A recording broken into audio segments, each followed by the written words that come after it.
Good morning, everyone. Presenting Annie Machon, she has been working for the MI5 and one day blew the whistle. I'm very excited about her talk. What can we do to counter the spies? Please give her a warm welcome.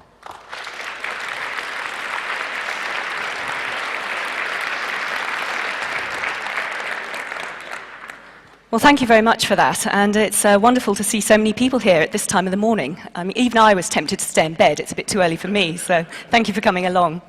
This morning I want to take a bit of time to talk you through what it's like to be recruited and work for the dark forces, for the spies, but also to describe what happened when I decided to leave with my ex-partner, David Shaler, and blow the whistle on them. We've already had one talk, very moving talk, about what it's like to live with the state surveying you constantly. And it moved me particularly because we did go through very similar experiences. It's also, I want to go through some of the other things we need to think about, because I think today we're in very dangerous times. We are sliding rapidly towards totalitarian states, and we really do need to sharpen up and think about what we can do to counter this. Otherwise, we will be the generation that gives away our form of democracy. So I'll probably be talking for about 45 minutes, and then we'll have plenty of time for Q&A. But as has been stated, I worked for MI5, which in the UK is the Domestic Security Service. In the UK, there are three different services. There's MI6, which is the sort of James Bond wing of the intelligence world, or they like to think it is anyway. And then, of course, MI5, and then we have our listening post, which is GCHQ, Government Communications Headquarters. And that's the biggest agency. That works very, very closely with the NSA in the US. Now, MI5, for 80 years, it was founded in 1909, for 80 years, worked unofficially in the shadows. It didn't exist. I mean, even MPs in our House of Parliament were not allowed to question what it got up to. If they asked a question, they were just told, no comment, national security issue. But things changed in 1989 after a series of whistleblowers and also a series of scandals.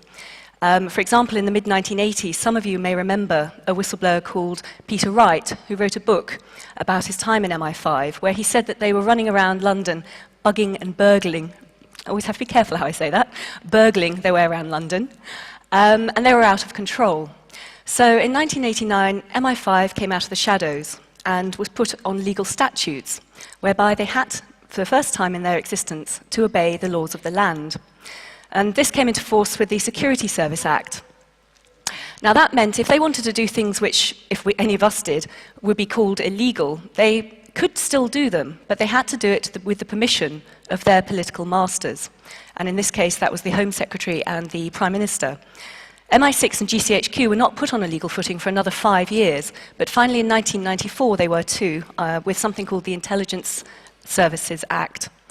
And I just raise this because during my recruitment to the service, I was told again and again that they now had to obey the law, they had to respect human rights and civil liberties in the UK, and also that their work, the focus of their work, was shifting from the bad old days of counter-espionage, Cold War, political subversion, to look primarily at things like terrorist targets. So when I was being recruited in 1990, it all sounded pretty good. You know, this is something that could really make a difference and help to protect my country. I didn't actually mean to become a spy. In fact, they very rarely recruit people who do have a fixation with James Bond. I had no interest in the subject. In fact, I wanted to be a diplomat, and I sat the Foreign Office exams. I quite fancy the whole idea of swanning around in foreign embassies drinking champagne. But I wanted to be a diplomat. I sat the Foreign Office exams, and then a month later, I got a letter on Ministry of Defence headed notepaper. And this said, there may be other jobs you would find more interesting. Now, I don't know why, but my gut instinct was, oh fuck, it's MI5. I was really frightened. And I wasn't going to respond to that letter. But unfortunately, I'd opened that letter in the same room as my father, and he was a spy addict. He loved all those books, things like John le Carré and James Bond and Len Dayton. So he said, go on, just do it, just ring them up and see what happens. Well, the rest is history. Within a month, I found myself in an unmarked office block in the centre of London, being grilled about my life from the age of 12. The initial interview went on for about 3 hours, and they wanted to know my political views, my religious views, ethical views, everything. And of course, when you're being recruited by MI5, you think they know everything about you. I mean, you would, wouldn't you? So you're probably more honest than you would be in a normal job interview. No little sort of holes in your CV being gently glossed over. You just chuck everything at them. So I was constantly surprised that I kept getting through each stage.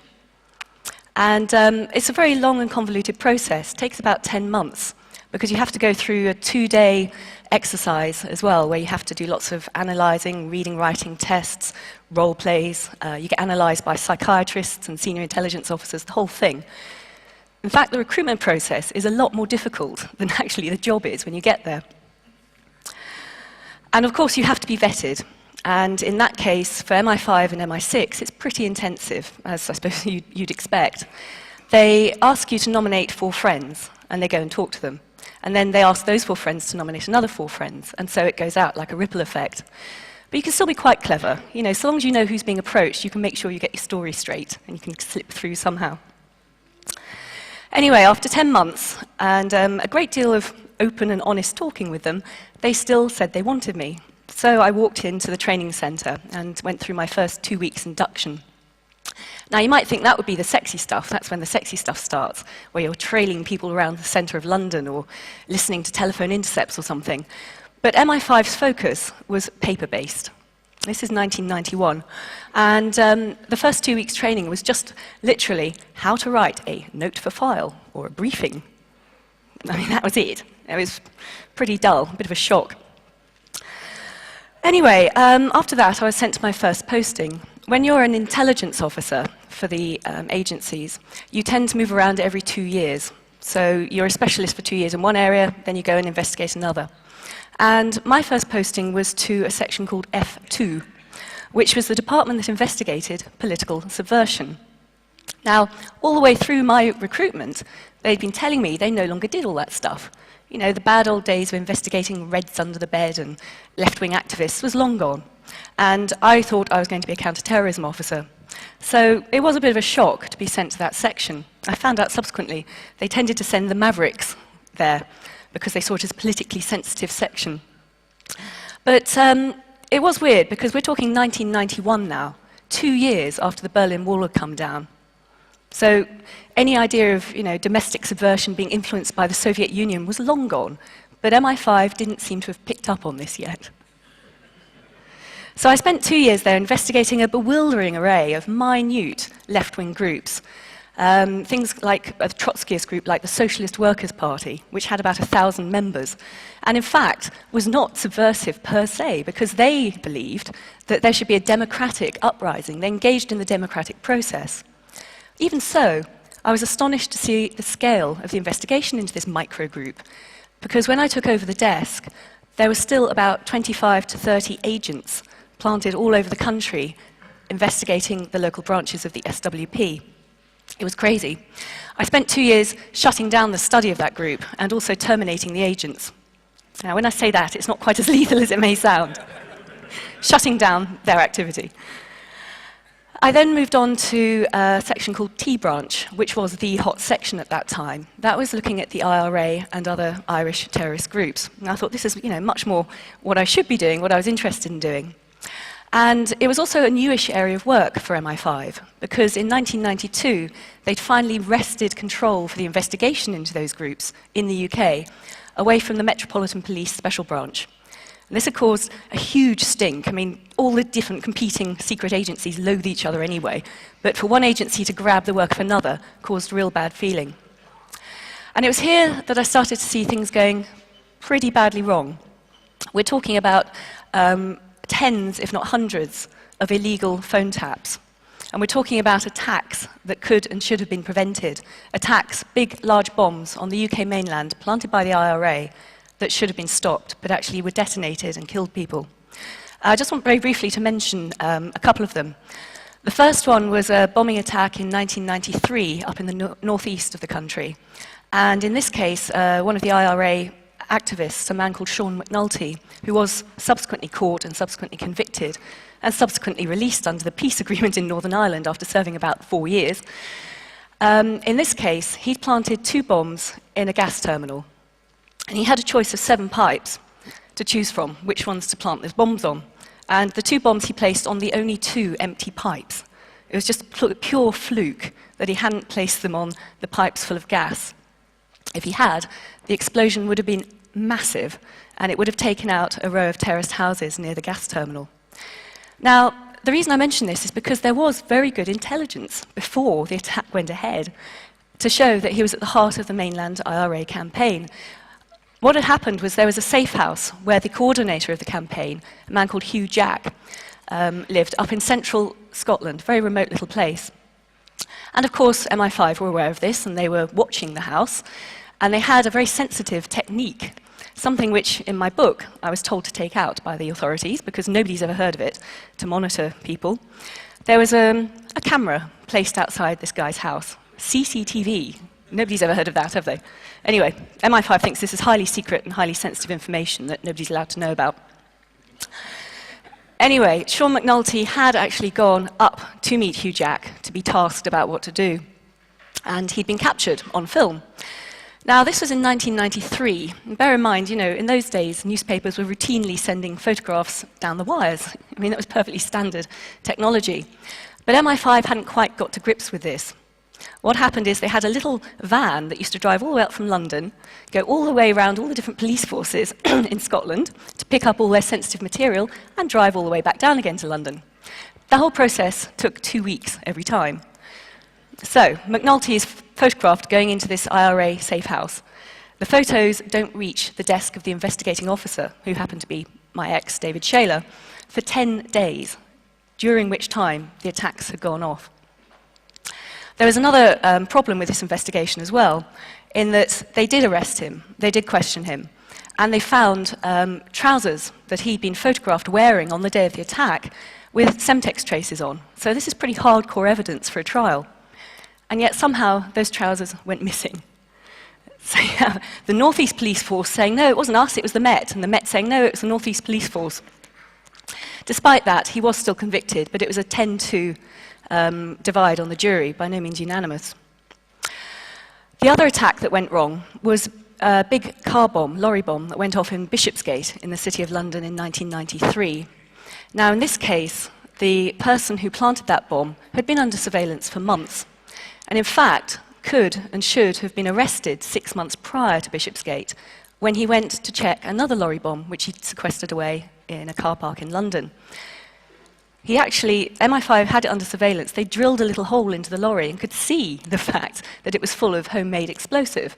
And then this guy, Cyril Jimmy McGuinness, rocks up to check his lorry bomb's still there, and he's just walking away. The moment to arrest him had come, but nobody was there to give the executive order. It's just crazy. The guy in charge of the operation was AWOL. Rumour had it, went round the service, that in fact he was with his mistress that night, so he turned off all his bleepers and his mobile phones. Who knows?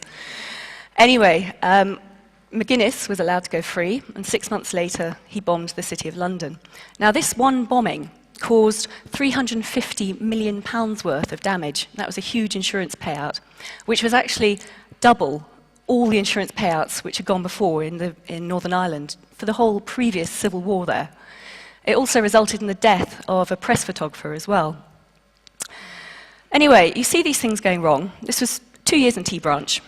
And you see these things going wrong. You see the mistakes being made. You raise them with your bosses. You keep saying, look, okay, a mistake's been made, but let's learn from this. Let's change our routine. Let's do something different. Let's sharpen up. And they just kept telling us all just to keep quiet. Don't rock the boat. And they just don't want to learn. But the really bad stuff came in David Shaler's and my last postings, and that was in a place called G Branch, which was international terrorism. Now, David at that time was head of the Libyan section, and he saw a number of things going wrong, which became increasingly serious, and this is why we decided to leave the service, and why we decided to blow the whistle. To start with, there was a very expensive illegal phone tapping operation against a noted, very famous left-wing journalist in the UK called Victoria Britton. She was the deputy foreign editor of a national newspaper called The Guardian. And they investigated her, even though in the public domain there was clear evidence she was not doing anything wrong. But the senior management in G Branch got terribly excited by this case.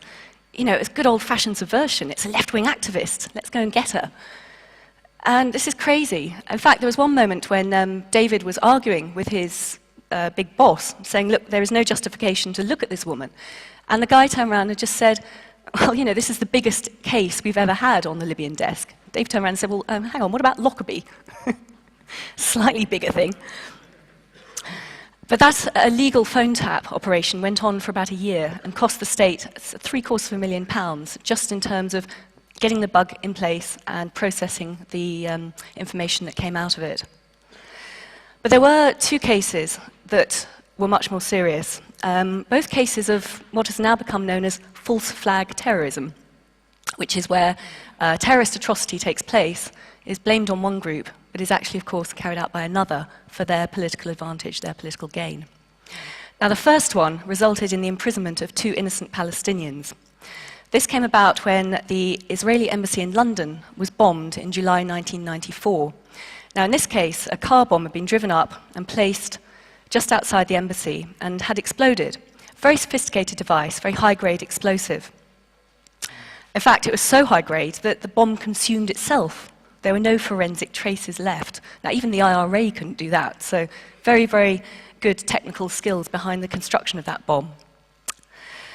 The police didn't really have a clue about where to start, but they did a sort of big sweep and picked up known Palestinian dissidents in the UK. And 2 people ended up being convicted of the attack. A young woman, well, she was then, called Sama Alami, and a young man called Jawed Botmeh. They were both Palestinians studying engineering in the UK, and they were convicted not of causing the attack because they had cast iron alibis that day, but of conspiracy to cause that attack.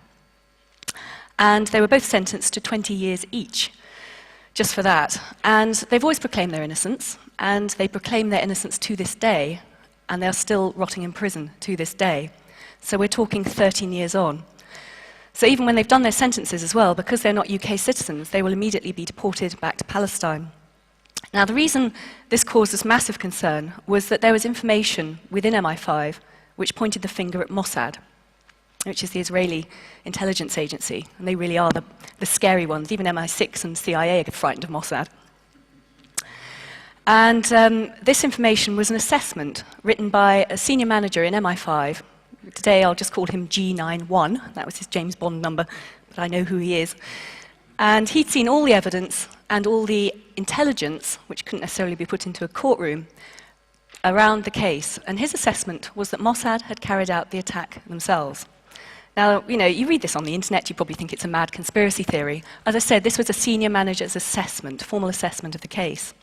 And he assessed that they'd done it, one, to try and push for increased security around Jewish interest buildings in the UK. The Israelis were constantly paranoid by the number of Arab dissidents who were given safe haven in London and felt perpetually under threat there. But MI5 never saw that there was any real reason to increase the threat level to the embassy and increase their protection. But also, the 2 Palestinians, Alami and Botmeh, were very politically active in London. And in fact, they'd been building up a support network for the Palestinians back home. You know, just raising money, raising awareness, big media campaign, in order to try and raise awareness amongst the general public of the plight of the people on the left bank and the Gaza Strip.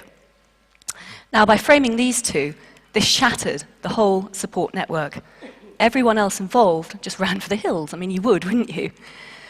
So Mossad would have gained 2 clear advantages: massively increased protection, which is what they'd always wanted, and of course getting rid of a very annoying and rapidly growing political network in London. Now, when Shayla blew the whistle on this, you would have thought there would have been an immediate retrial, at the very least. These 2 should have been released, had a retrial with the new evidence in front of the jury.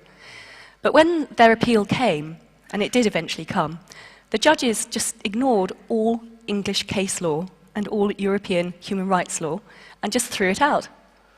They would not listen to the evidence. So, as I said, those 2 are still rotting in prison to this day.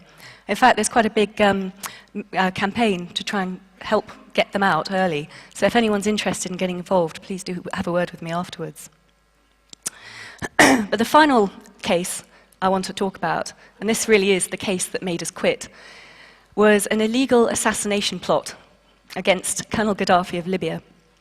Now, again, you read this on the internet, it'd be the wilder fringes of conspiracy theory.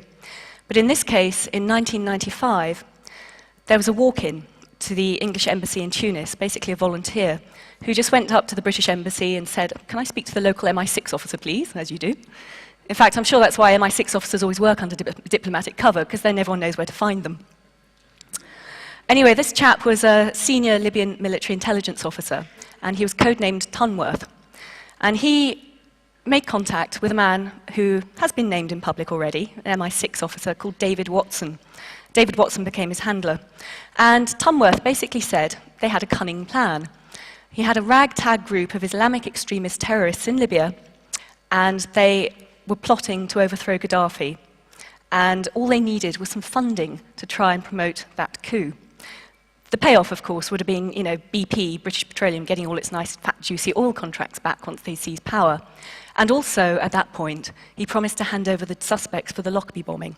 This is one of the primary aims, one of the primary goals for MI6 at the time, so they leapt at this opportunity.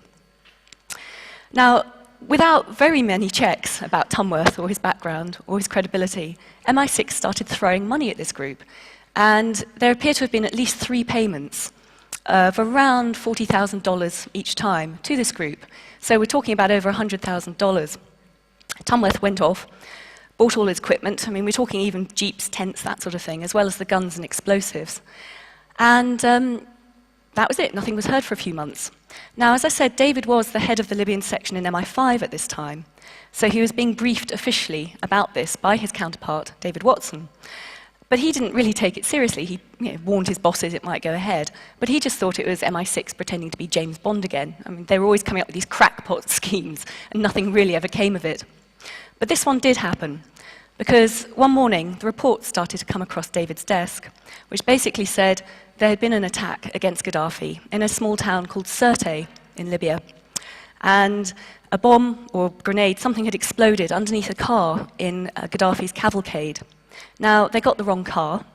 Gaddafi is manifestly still alive, and of course the new best friend of Western leaders. So people in the car were killed. Bystanders, innocent bystanders who were just sort of, cheering Gaddafi as he went by, were also killed in the ensuing security shootout. I think the estimate was in total 11 people died that day. And, this is an illegal attack as well, because, as I said before, MI6, under the 1994 Intelligence Services Act, now has to get the permission of its political masters to do things which would otherwise be deemed illegal. Now, in this case, they didn't bother to get that permission. So we're looking at an act which is not only unethical, highly reckless, and a highly inflammatory part of the world, but also illegal under British law. So as I said, this was the case that made us quit, that made us decide to leave the service and to go public about it.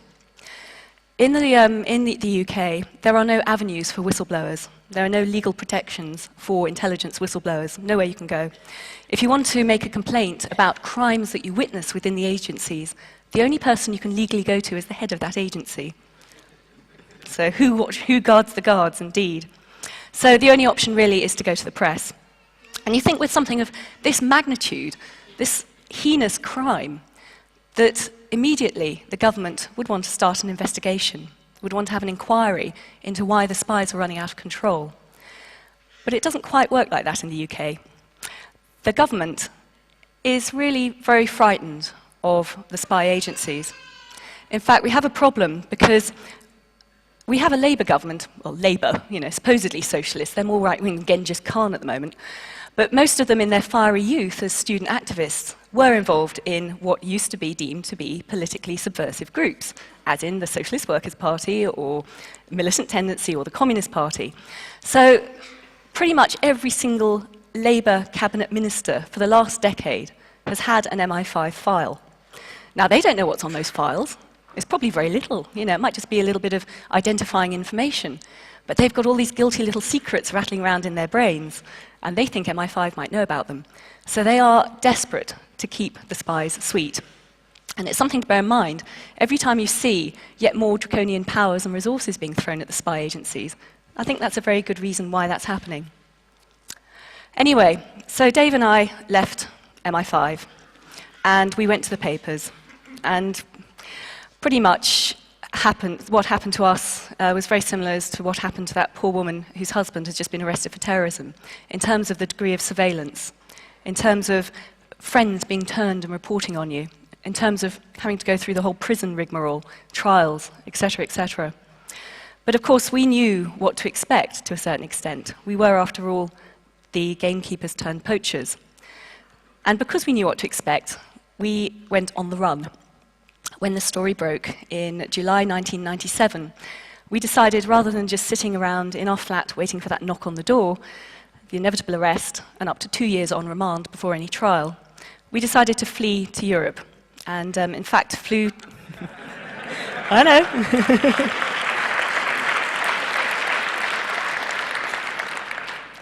Now, I don't know if there are many French people here, but thank you, France, because that's where we ended up. And we had a certain degree of protection there. But it was slightly comical as well, because you talk to the newspapers, you build up trust with them. You know, the whole process goes on for months, and the stress ramps up and ramps up. And then suddenly, they want to run with the story, and you have to do it now. You know, it just goes really quickly. So we had 3 days' notice after months of waiting about whether this story was going to go. And that was on the Tuesday. We went to a Sunday newspaper called The Mail on Sunday. That story broke 5 days afterwards. And we decided to flee out of the country, but it was a bank holiday weekend, so it was virtually impossible to try and get a flight out. I think I probably got the last 2 seats to get out of the UK. We hid originally in Holland, holed up in a little hotel in Utrecht, and were joined there by the journalists after the story broke, and it was a huge, huge story. I mean, I cannot underestimate the repercussions at the time. And with the journalists, we moved from hotel to hotel, being driven around the flatlands of Holland. It was like something out of a John le Carré novel at that point. And then, once we'd done a little bit more work with the journalists, and I'd given my side of the story as well, we fled as far as we could in one day. We went all the way down from The Hague to a little city in the southwest of France called Bayonne. And that day, we thought this is all going quite well, because the story had broken. We were in the news, so we had a certain degree of protection as whistleblowers, and the government did what it always does in a situation like that, a knee-jerk reaction. They took out an injunction to gag the press. So they weren't allowed to report anything more we had to say. The press wasn't allowed to follow up anything that they may already have been told. And this is great in the UK, because, you know, then you get the press jumping up and down in fury, saying, what about press freedom? It's an assault on our freedoms and things. We need to stand up to the government pressure. That was great, we thought. We're going to be protected now. We have the media behind us. Unfortunately, we went to bed after celebrating rather too well that night and woke up to some slightly bad news. La princesse Diana est morte aujourd'hui. I was like, what can you do? The biggest story of the century, pretty much. Just knocked us out of the media, and that was that. We were lost in Europe with no prospect, really, of protection from the media anymore. So we spent another month, really, literally, moving around from hotel to hotel, pretty much every night, looking over our shoulders at all times. We knew that they would be after us, using just cash, of course, never use cards because they can be traced, never put a card in the wall, certainly never allowing anyone to know where we were or what telephone number we were on. Actually, this is a bit weird, because we knew at that point, this is 1997, bear in mind, that MI5 could listen to your telephone calls, and they could trace where you were phoning from, but they couldn't trace incoming calls. This sounds crazy now, but they couldn't do it then. So we could ring people, but they couldn't ring us. Anyway, we had a whole month on the run. In that time, as I said, they'd taken out an injunction against us, but they'd also gone and raided our flat. It was our home from the previous 4 years, and they did a counter-terrorism style search, which basically means they went in using the hydraulic hammer and ripped the whole place apart. I don't know what they were expecting to find, secret documents stashed in the bath pipes or something, but they literally ripped up the floorboards, smashed the furniture, took our bed linen. Why? I mean, the whole thing was just weird. They also had a great time going through my underwear drawer, as I discovered when I went back to pack up the flat. Anyway, we holed up in a little French farmhouse after that, kept a very, very low profile. We started working with a lawyer, a guy called John Wadham, who was head of the Human Rights Agency in the UK, an organisation called Liberty. He represented us. I went back to the UK after a month because I knew I did have to pack up the flat, sort out our affairs, and I knew I would be arrested. But at that point, I hadn't really said anything about intelligence, so I didn't think I would be prosecuted if I had to take the risk. And it's a very, very difficult feeling to hand yourself voluntarily into custody. And I knew I was going to be arrested at the airport when I landed. I was being accompanied by my lawyer. And of course, they started the usual spiel, you know, you're being arrested under the Official Secrets Act. And then they said, and we're arresting you under the Criminal Justice Act. I was like, my God, what else have I done? Turned out that I was an international money launderer. I didn't know. Nobody told me. Basically, what happened is David and I took some expenses from the newspaper to go on the run, and we had a joint bank account. So that made me an international money launderer. That proceeds of crime or whatever went into my account. Anyway, I got arrested, was taken to the Terrorism suite in the police station at Charing Cross in London, and was grilled for that day. They'd gone through the flat, obviously. They'd found various love letters David and I had written. Had great time reading that out to me, trying to break me. Then they did release me without charge, but kept me on police bail for 6 months. And then I had a week to pack up the flat when I really realised the full magnitude of what they'd done to our home. David, in the meantime, had gone and holed up in a little French farmhouse in the centre of the country, very, very remote area called La Creuse. And I joined him there about a week later, and it was primitive and remote. We had no car, because of course that would be too easy to trace. No television even, so we had to do a lot of talking, a lot of reading. And it was freezing cold. We were there for 10 months while we tried to negotiate with the government. We tried to say to them, look, we've got all this other evidence of criminality on the part of the spies. Please take it from us. Let us come back to the country and give you this evidence to investigate. And they kept refusing. They kept refusing. So in desperation, this was in 1998, David decided to set up a website, Shayla.com. And he was going to publish carefully details of things like the Gaddafi plot to try and bounce an investigation. He also decided to use, through the injunction, a route to disclose that information in the national press. So at the end of July 1998, we went up to Paris to meet the journalist to do the story. And this is when the spies got really frightened. They didn't want this information to come out. And this is when they arrested him and tried to extradite him from France. Now, fortunately, we were up in Paris, because if we'd been holed up in Creuse, I'd be absolutely stuck in the middle of nowhere. But we were there, and we sort of knew, you know you're being followed, you know something isn't quite right, your hackles are up.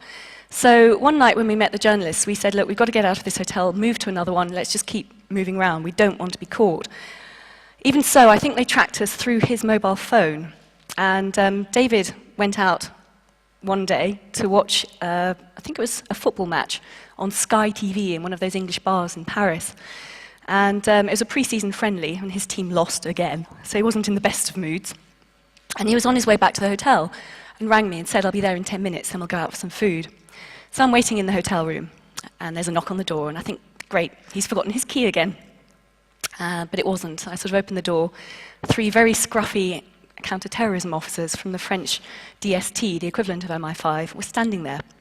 And they said, we have Monsieur Shayla. We want his identifying papers, his passport. He didn't have it with him. What he'd done was he'd sent them up to get the passport, knowing it wasn't there, because that way at least I would know what had happened to him. If he hadn't done that, he would just have vanished off the streets. And in fact, I didn't see him again for another 2 months, because they put him under very stringent secrecy laws in the French prison, because the British government said he was some traitor selling secrets to an enemy power. No, he wasn't. He was a whistleblower trying to expose crime on the part of MI5 and MI6. Anyway, he was in prison for 4 months almost in total, and everyone thought he would be extradited. But the French, bless them, said what he had done by blowing the whistle was manifestly a political offence, and they did not extradite people for that sort of activity. It was quite a stressful day, shall we say. There was a sort of choice going into the courtroom. Either he would be extradited, in which case he'd be sent straight back to the UK, held on remand in a high-security prison for 2 years, and then convicted, or he'd be released that evening. So, a bit of a stressful situation. As I said, thank you to the French, they released him, and we had one hell of a party. It was great.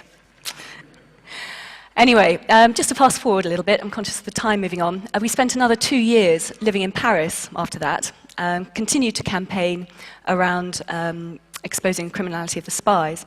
And in that time, we saw friends and family being arrested as well. The ripple spread out. We saw a student who'd come over to interview David for her student newspaper being arrested under the Treason Act in the UK, hauled out of her lecture theatre by special branch police officers. We saw journalists being convicted around David's case as well. So it was a big ripple effect. They were desperate to keep what he had secret. After 2 years of really pushing it as far as we could go, we decided to go back to the UK voluntarily. And again, big media hoo-ha. But we thought, you know, the Human Rights Act had come in. There is a guarantee of freedom of expression now in the UK law. Well, there is for most people perhaps, but not for intelligence officers or former intelligence officers. David expected to be put on trial for a breach of the Official Secrets Act within 6 months. After all, the police had had 3 years to do their investigation. What more did they need to do? But they insisted on hauling us through a whole series of pre-trial hearings designed to make sure that by the time he came to trial, he couldn't say anything in his own defense. In fact, it was pretty much a kangaroo court. The judge ordered the jury to convict him, which just breached all basic case law in the UK. He wasn't allowed to freely question his accusers. Any cross-examination of MI5 officers who came to accuse him was vetted by the prosecution and by the judge and crossed out. So it was pretty much a kangaroo court, and inevitably he was found guilty. But the thing that concerned me in a way even more, I mean, you know, we'd done the prison experience before. You know, do it once, you can do it again. But the thing that concerned me more was the way the press was manipulated in all this. Because I was sitting in the courtroom when the judge gave his formal judgment, and he said, you know, he accepted that Mr. Shaler had done what he'd done in the public interest. There was no venal motivation, no lives were put at risk.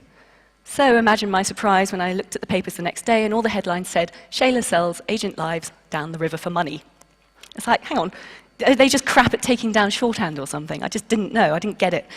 But looking at it now, I mean, having had a lot more experience of working with the media in the UK, the mainstream media is so under control, not just from the government spin doctors, but also from the spies themselves. There's even a section in MI6 which is called Information Operations, which is designed to manipulate the media. It can plant fake stories to create a trail in the media. It can spin stories. It can react to stories and say, no, of course, that's all rubbish, don't believe it. And we see this again and again. I mean, if we saw this in the run-up to the Iraq War in the UK, there were screaming headlines saying that Saddam Hussein had weapons of mass destruction, primed to go off in 45 minutes and kill UK people. So we had headlines saying 45 minutes from doom, which came straight from MI6 and the government. Whereas, of course, that's all now been proven to be absolute rubbish.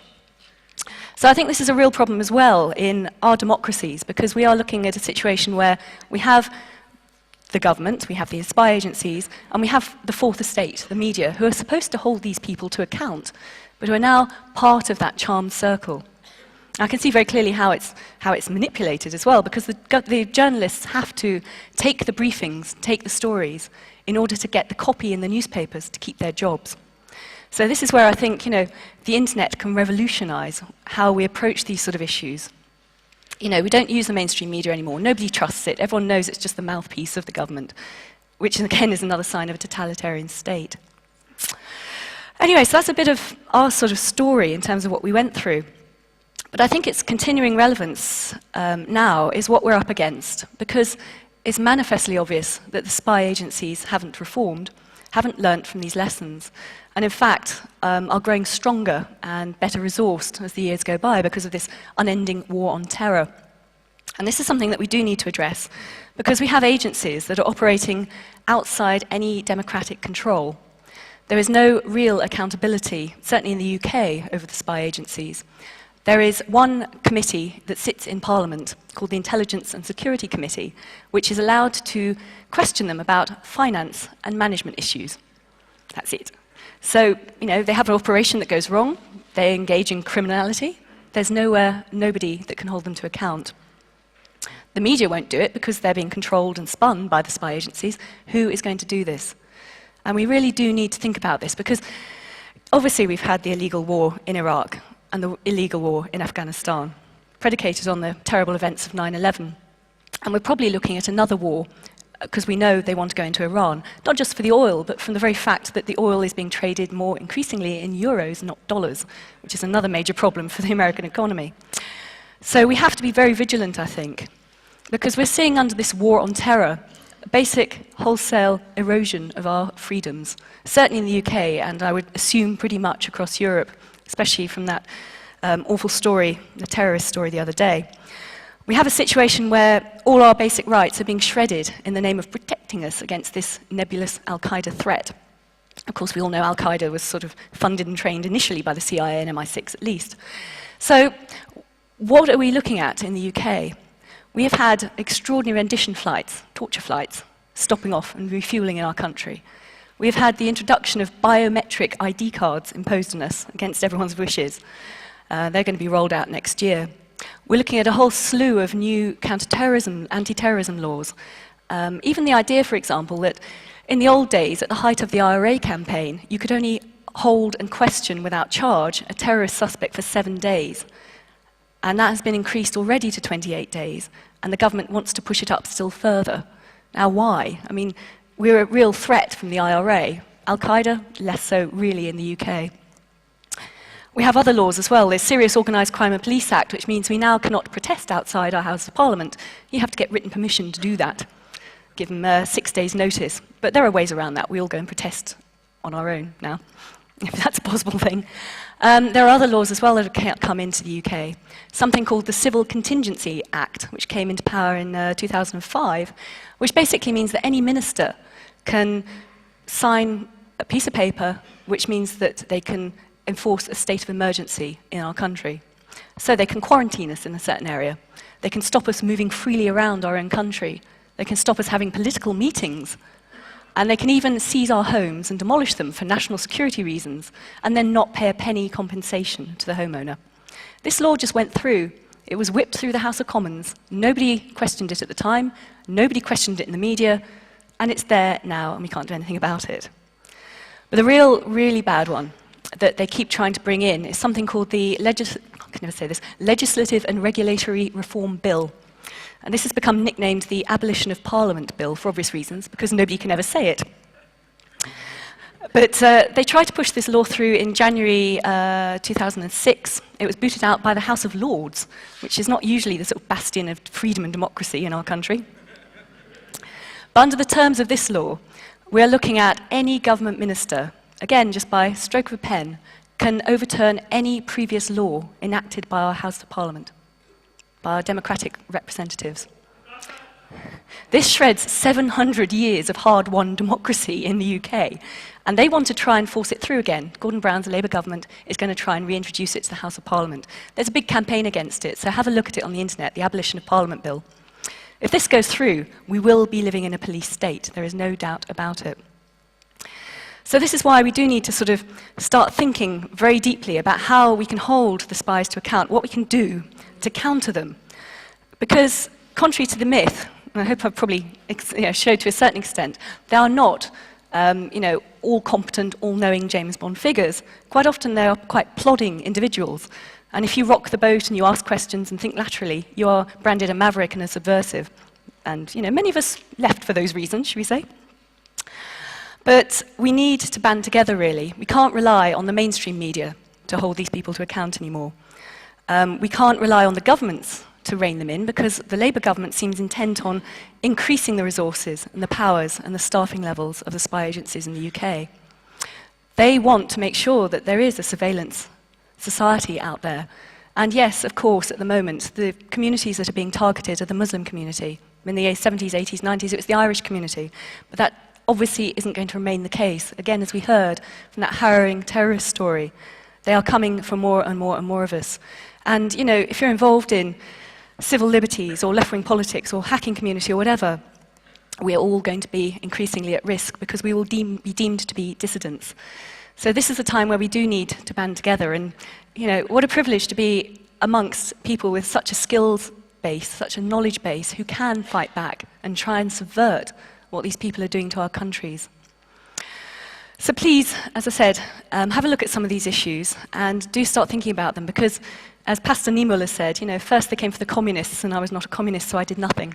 And then they came for the socialists, I was not a socialist, trades unionist, not a trades unionist.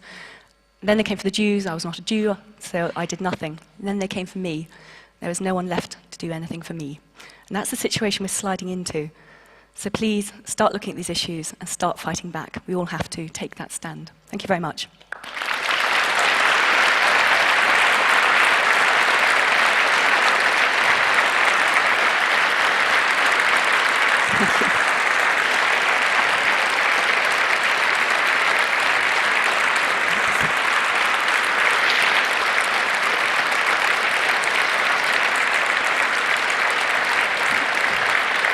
Thank you.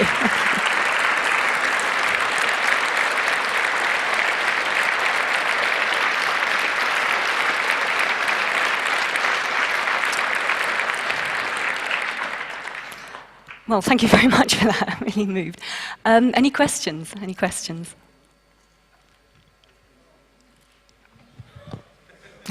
Next one. Hello. A few weeks ago, I read something about. No, I will start from the beginning. Do you know the RIP Act of the UK? It's RIP Act, the Yes, Regulation yeah, of Investigatory Powers. Is Yeah, that right? the Grim Okay. Reaper. Mhm. Okay. Like 2 months ago, I read there was a woman that was. She was suggested by the prosecution to give out personal information from her encrypted hard disk on part 2 or 3 of the RIP Act, but this was no official suggestion. So, this woman was an animal activist, but the story just disappeared after that happened, and I would like to know if you know more about this, or anybody does. I don't remember that particular case, I'm afraid, but one sort of development we're seeing a lot in the UK is that there are various sort of spy-type cases hitting the headlines, you know, big terror plot, ricin, shoe bombers on planes, whatever. Animal activists as well, by the sounds of it. And you get the big screaming headlines, but then they just fade and they're never reported again. You never really see. So It's almost like the artificial threat is being ramped up to make us all very afraid and to agree to all these draconian measures. REPO was actually put in place, it replaced an old act from the 1980s, the Interception of Communications Act, which governs how and why the spies can intercept our communications. In the old days, all they could do was apply for a warrant from the Home Office, the Home Secretary or the Foreign Office, to intercept your call, and they had to do it, otherwise it was an illegal telephone intercept, and they should have been prosecuted. But, you know, they kept getting away with it. There were many, many illegal telephone intercepts that we experienced on the inside. As I mentioned, there was one into the Guardian journalist for a start. In terms of Reaper, that is much more all-embracing. I mean, they can keep our subscriber lists now for months. You know, they don't need a warrant to look at that even. They can go prying very, very easily. I mean, I'm not technical at all, as some of you will be aware. So I'm not sure exactly how it is done or how we can perhaps counter it, but I'd be willing to hear. I'd be very keen to hear if there are ways around it. So, any other questions? Yeah, after being on the run, why did you go back to the UK? What is the motivation behind this? As I said, we were sort of on the run and in hiding for a year. Then they failed to extradite him. Then we had 2 more years in Paris, where we did do a lot of campaigning. At that point, David was in France. He couldn't even leave France, because if he did, he risked further arrest. But I used to sort of ping-pong backwards and forwards between Paris and London, trying to build up media awareness and support. And we really felt we'd taken it as far as we could. Also, I became very ill that year. I came down with the worst form of meningitis, which rather puzzled the doctors in France, because that form of meningitis didn't exist in Paris at that time. They didn't know where I got it from. So you can make of that what you will. And almost died. And David took the decision then that the strain was just too much and we should go back and face the music. He, as I said, expected to be put on trial rapidly. He was going to fight it by saying that his freedom of expression meant that, you know, he could disclose criminality on the part of the spies. But unfortunately, they sort of stitched him up through this whole process of pre-trial hearings, and he ended up being convicted, which is a real shame, because in terms of precedent for other whistleblowers, we're now seeing a whole slew of intelligence whistleblowers being prosecuted in the same way. So But yeah, we went back, one, because we'd taken it as far as we could, I think, from abroad. Two, I think you realise that you can't spend your entire life in exile. It does get to you mentally, being trapped in one country. And three, he wanted to make a strong political statement, you know. Good morning, and thank you for your talk. Thank you.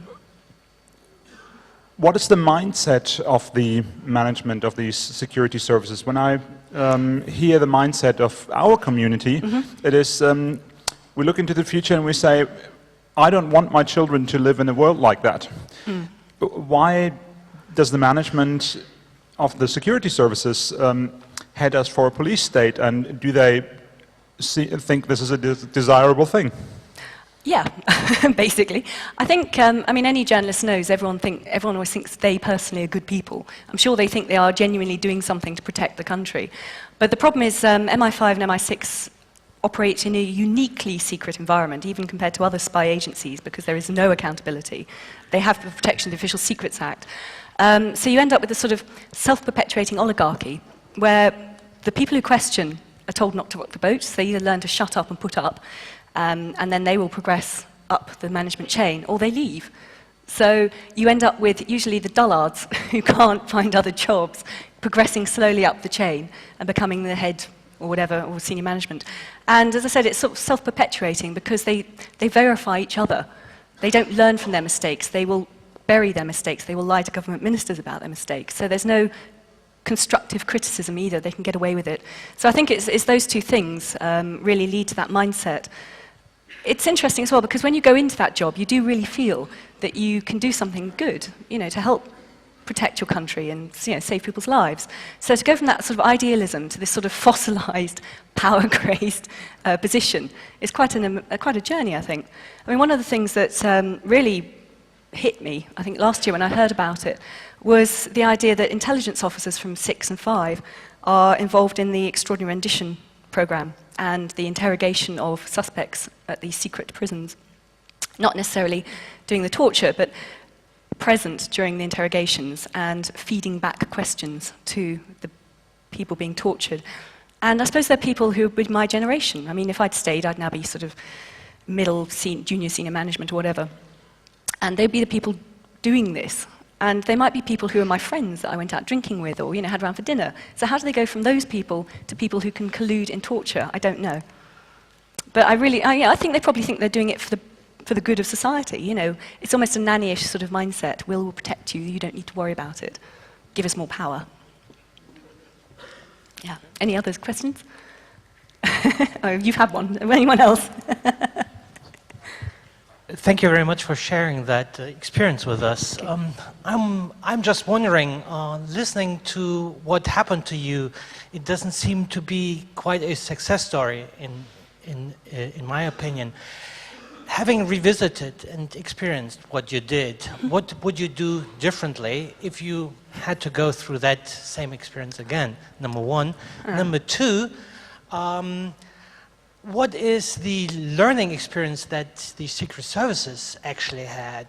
Did you discover anything? And revisiting what happened to you, do you think if all that happened again, would it happen differently, or would it be just the same all over again? I think, well, to answer the second one first, I think it will happen all over again. There will inevitably be another whistleblower at some point, soon probably. There seems to be about one a decade. The services don't learn from their mistakes. They will mythologize the whistleblower within the service, demonize them, turn them into, you know, someone who had personal problems or a grudge or was unstable or whatever. They won't actually address what the critique of the message is. They will shoot the messenger. So I think it's inevitable that that will happen again. In terms of how we would have done things differently, yes, definitely, there are things we would have done differently. One would have been not to trust bloody journalists, on the whole. They just asset strip you of information. There are some good journalists. I mean, I can think of 3 in the UK that have integrity, but... but also, of course, this was in '97, and we should have used the internet a lot more, and we should have just put all the information out there, and then they could have done their worst. But, you know, it would have been had much more impact, and I think we should have done that. Unfortunately, we were pretty Luddite, well, I still am, technologically, because MI5 is appalling with its IT as well.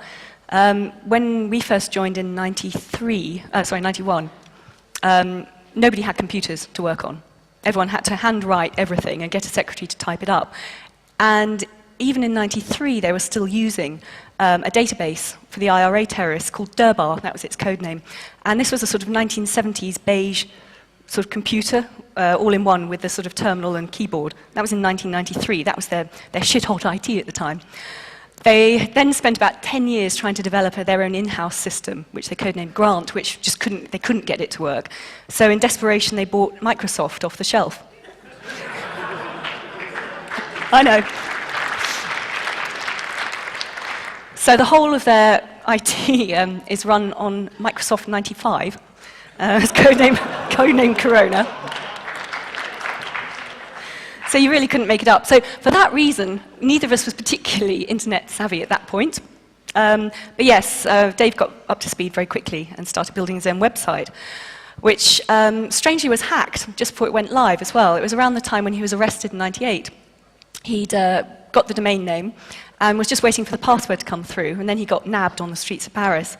And it turned out, when we questioned this, that the password had been intercepted from the internet service provider en route to Dave. Now, I don't know how technically feasible that is, but anyway, someone had picked up the password, gone into the site, and sort of written all sorts of rude things about him on the front page, which again struck me as slightly odd, because people don't usually do that to anti-establishment websites. When we took it up with the Californian ISP, they said they thought it was a professional job, that their password had been seized and the thing had been hacked.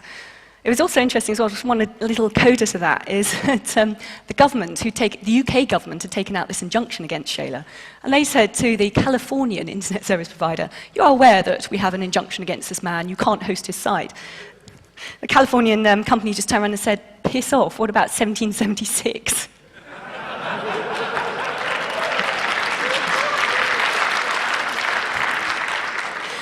Anyway, yes, so that would have been the one big thing we would have done differently, is use of the internet. Just put all the information out there and they could have done their worst. It would have been there, would have hit the headlines. Hopefully there would have been an inquiry into the crimes of the spies. How are we doing for time? Yeah. Hello? Yeah, one more question perhaps. It's now past. I don't want to... Over here. Hello? I've got it.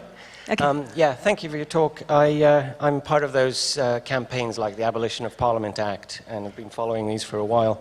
But I want to ask you more about the journalists, because I'm always baffled at how easy they seem to be manipulated. When you think of them, that they're professionals, they ought to have seen all this before, and they ought to have some kind of embarrassment, not so much integrity, but just embarrassment at being played for the fool year after year.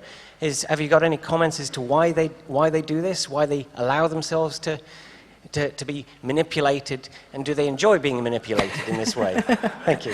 I think some do, yeah. No, there's a couple of basic reasons, I think. One is, obviously, most journalists go into journalism because they want to be the new Woodward and Bernstein. They want to do their bit, but quickly realise they're up against editors and even the proprietors of newspapers with a line to push, so they've got to churn out the copy and get their name in print and all that sort of thing.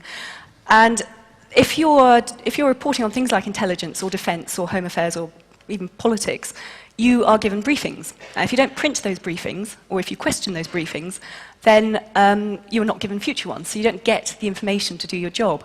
And apparently, because I'm also a slight journalist myself on the side sometimes and a member of the union, they've been doing some calculations on this. Apparently journalists now have to produce 4 times as much copy in half the time as they did 20 years ago. So they're just constantly on this treadmill.